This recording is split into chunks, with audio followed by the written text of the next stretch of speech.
الحمد لله رب العالمين والصلاة والسلام على رسوله الكريم وعلى آله وصحبه أجمعين. اما بعد، السلام عليكم ورحمة الله وبركاته. شنوندگان عزیز و گرامی، البته دانستن عقیده صحیح و باور داشتن به آن اعتقاداتی که موافق با آیات قرآنی و احادیث نبوی و روش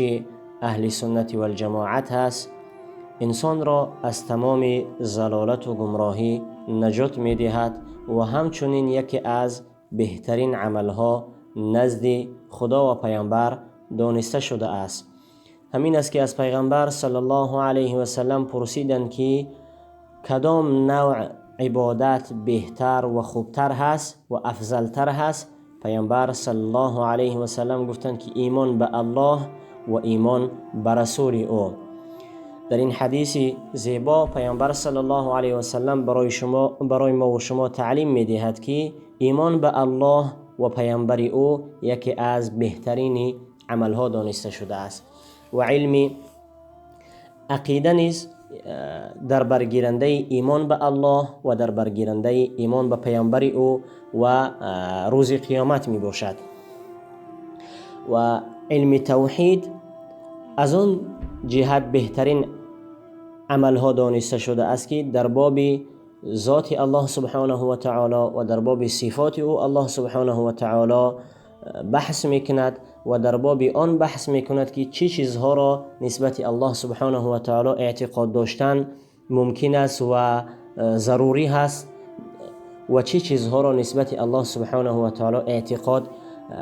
داشتن غلط و اشتباه است. و همچنین برای ما و شما تعلیم میدهد که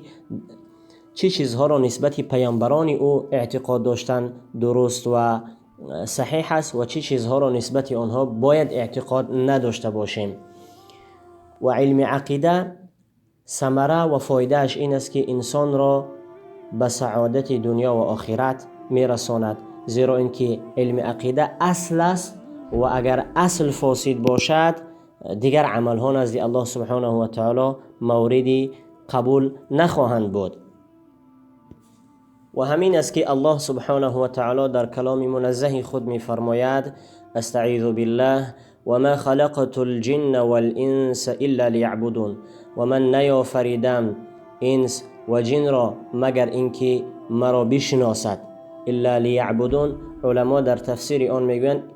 یعنی مرا بشناسد و مرا عبادت بکند. البته عبادت الله سبحانه و تعالی بر این است که الله سبحانه و تعالی را باید بشناسیم و کدام صفتها را نسبت او الله سبحانه و تعالی دانستن ضروری هست و کدام صفتها را نسبت الله سبحانه و تعالی گفتن اشتباه و غلط و از دایره حق بیرون است و ضلالت و گمراهی هست. این چیزها را باید بدانیم.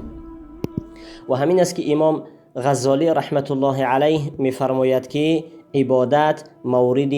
قبول الله سبحانه و تعالی نمی شود مگر بعد از شناختن الله سبحانه و تعالی. یعنی اولا باید معبود را بشناسیم و بعدا او را عبادت بکنیم. و وضع کننده یعنی اساسگذار علم عقیده کی هست؟ اولا اساسگذار علم عقیده برای ما و شما پیامبر ما و شما صلی الله علیه و سلم هست، چنانه که اصحاب بزرگوارش تعلیم دادن و بعدا همین طرز اصحاب بزرگوار شاگردان خود را تابعین را تعلیم دادن و بالاخره آمدن دو امام بزرگ از ائمه دین، از ائمه اهل سنت و الجماعت که اینها امام ابو الحسن اشعری و امام ابو منصور الماتوریدی رحمت الله علیهما می باشند. و سبب مشهور گشتن علم عقیده از این دو شخصیت بزرگ این است که اینها در وقتی که فرقه ها زیاد شدن، مبتدعه ها زیاد شدن، کرامیه و مجسمه و معتزله و دیگر فرقه ها زیاد شدن، اینها قائم شدن به ترتیب دادن مسائل اعتقاد و رد کردن شبهات اهل بدعت. البته پیش از اینها ائمه دین بود مثل امام ابو حنیفه رحمت الله علیه، چنانه که کتاب دارند به نام وصیت و عبارت است از بیان مختصری از عقیده اهل سنت و الجماعت، و کتاب دیگری دارند به تفصیل فقه اکبر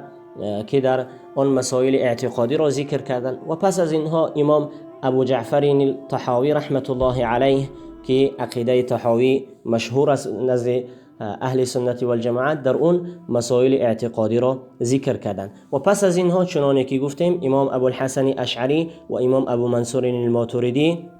رحمهم الله اجمعین، این بزرگواران شروع کردن به پاسخ گفتن به شبهات مبتدعه ها. از این لحاظ اینها مشهور شدن به دو کسی که علم عقیده را گویم که اساس گذاشتن یا اینکه رواج رونق دادن و تقویت بخشیدن اونها را به دلیل های نقلی و عقلی. در این سلسله صحبت ها ما چگونه چیزها را بیان میکنیم؟ ما بیان میکنیم در باب ارکان دین، چنانه که در حدیث مشهور از پیغمبر صلی الله علیه و سلم آمده است که حضرت جبرائیل علیه السلام آمدن نزد پیامبر صلی الله علیه و سلم و از پیامبر صلی الله علیه و سلم در باب ایمان پرسیدن و ایمان چی است؟ گفتن پیامبر صلی الله علیه و سلم پاسخ گفتن که ایمان این است که باور داشته باشی به الله سبحانه و تعالی و ملائکه های او و کتاب های فرستاده او و رسولان فرستاده او، یعنی پیامبران فرستاده او، و ایمان داشته باشی به اینکه تقدیر نیکی و بدی همه از جانب الله سبحانه و تعالی هست. و در این سلسله صحبت ها ان شاء الله ما و شما بیان میکنیم که ایمان به الله سبحانه و تعالی یعنی چگونه و در باب الله سبحانه و تعالی چگونه ما باید که ایمان داشته باشیم و باوری داشته باشیم و چی چیزها را نسبت الله سبحانه و تعالی باید که رد بکنیم و اعتقاد نداشته باشیم و چی چیزها را باید اعتقاد داشته باشیم و همچنین نسبت ملائکه ها چگونه باید اعتقاد داشته باشیم و نسبت پیامبران چگونه باید اعتقاد داشته باشیم و نسبت کتاب های فرستاده الله سبحانه و تعالی چگونه ایمان داشته باشیم و نسبت تقدیر نیکی و بدی چگونه باید ایمان داشته باشیم و در زیر اینها چی چیزهای داخل خواهند شد. ان شاء الله سلسله صحبت ها و درس های خواهیم گذشت مختصرا و با ذکر آیات قرآنی و احادیث نبوی.